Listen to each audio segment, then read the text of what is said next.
And last thing is, I watched you do an interview. You spoke so highly, so respectful of Jon Jones, calling him the GOAT.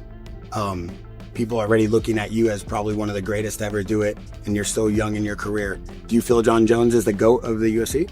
Of course, he is the GOAT of MMA, bro. So if somebody could be a king of MMA, he's a king of MMA. So that guy is such a good guy and a crazy fighter. And I like to watch his fights, and I like to watch his eyes. How special he is. You know, he wanna fight. If it's going bad for him, I don't know, some way he work out there with the win there, you know. So he's special guy in MMA, and we can't say this guy is MMA, you know. He's legend. Happy to see him finish now, undefeated. I hope he never come back. A cage on the South Lawn, fireworks over the Washington Monument, and the most polarizing names in MMA circling the date like sharks. That's the picture hanging over 2026, a UFC fight night at the White House, pitched as an American spectacle for the ages. It's the kind of stage that forces every fighter with star power, or the hunger to get it, to make a move now, not later. And right in the crosshairs sits Jon Jones, the sport's most gifted puzzle and most complicated bet. The question is simple. Can he force his way into a night Dana White has publicly said is $1 billion to 1 for him? The answer is tangled in ego, timing, and what happens in the next few months. Let's unpack it. So they've announced this White House UFC fight. Can we expect to see you on the card?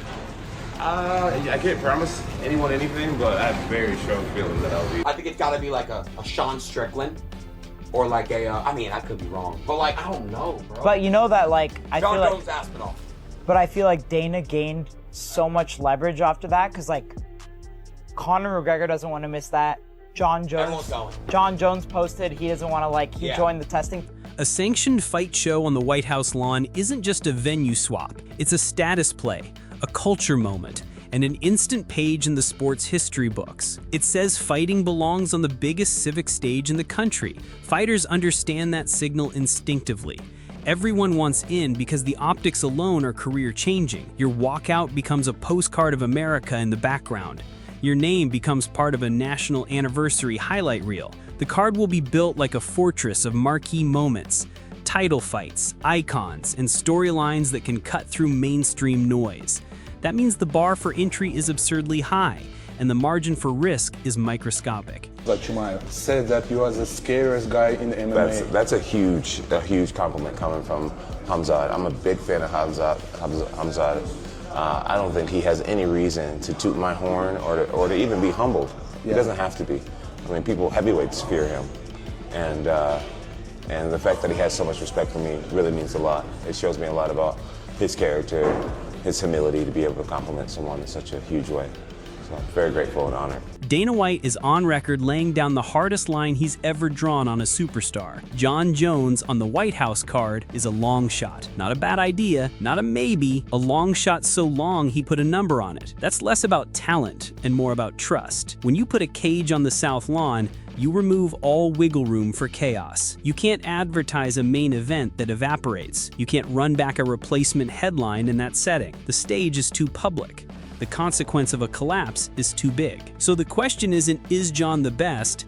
It's, can Jon be the safest bet on the biggest night? Right now, the official answer is no.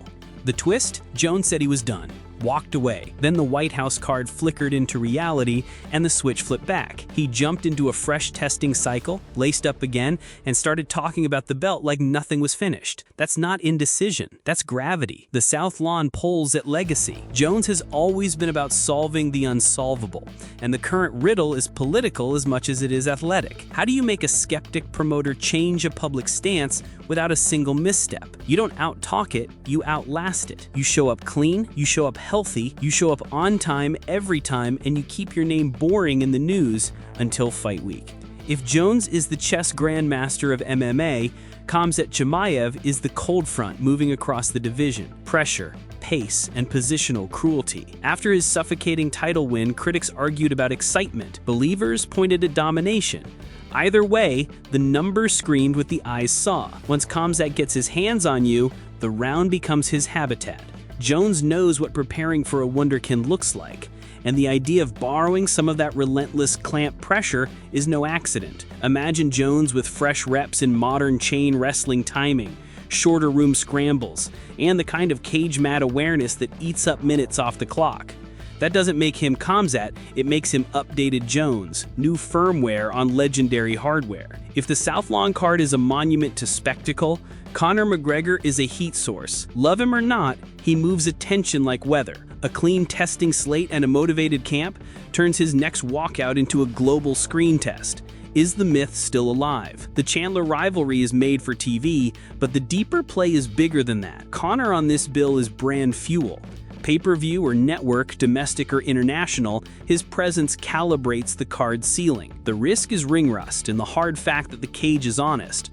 The reward is the kind of headline moment that locks this show in the cultural memory. Conor doesn't need the White House for relevance, but the White House needs a McGregor-level wattage to feel inevitable. Tom Aspinall is the heavyweight we used to argue about in theory. Fast, technical, cruelly calm, and now he's the reality. The imaginary poster everyone keeps drawing is Aspinall versus Jones, not because of resume math, but because it answers a primal question. Can the modern heavyweight rhythm outsolve the greatest problem solver the division has seen? It's the cleanest sports question on the table. But clean questions don't always get clean logistics. Between travel, training peaks, health windows, and promoter trust, the path from dream main event to cage door is a minefield. Jones can't control Aspinall's schedule. He can only make himself undeniable. Michael Chandler did the old school thing. He said the name he wanted and never stopped saying it. That persistence kept him tethered to McGregor even when timelines snapped. If the White House card wants a guaranteed fuse, those two are the matchbox. It's a style collision that requires zero education.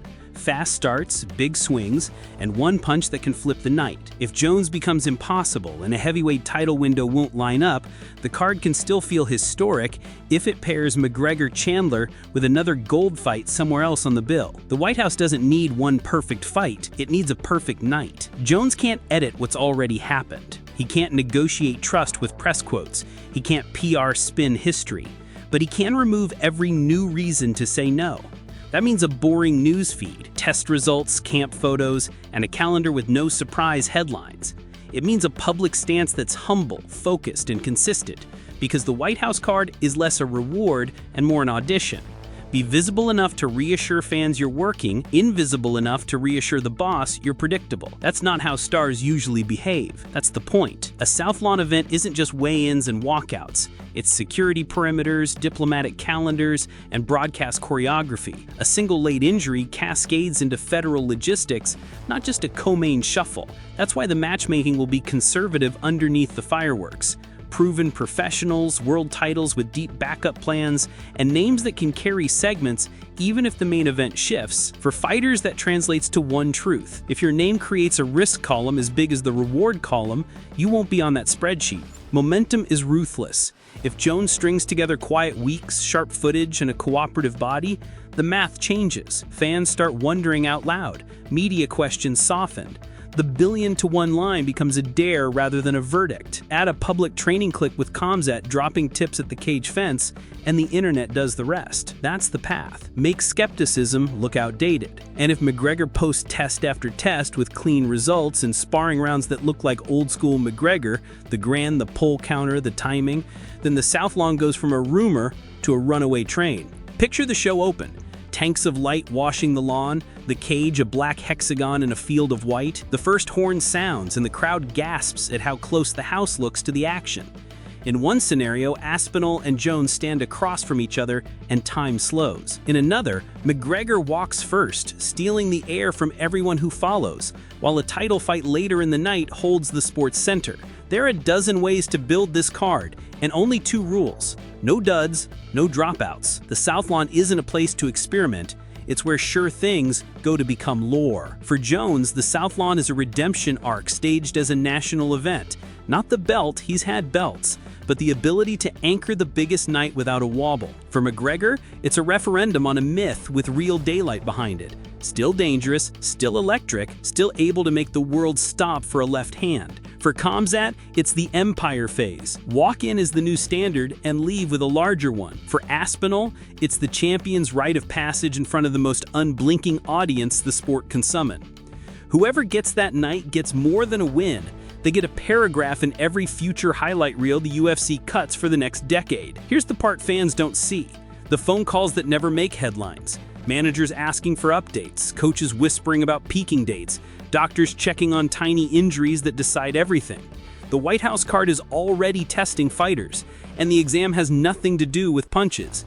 It's about who can hold their breath the longest without making a mistake. The ones who pass get plane tickets. The ones who don't get to watch fireworks on TV. If a cage really rises on the South Lawn, the sport steps into a different tier of visibility and responsibility. The fighters who walk that aisle will do it because they offered the one thing more valuable than star power: certainty. Jon Jones has the gift to be the face of a night like that. Dana White has the duty to make sure the night itself survives. Between those two truths is the narrow path that decides whether the most talented fighter of his era gets to touch the most American stage imaginable. The clock is running, the lawn is waiting, and every quiet day from here to 2026 is part of the fight.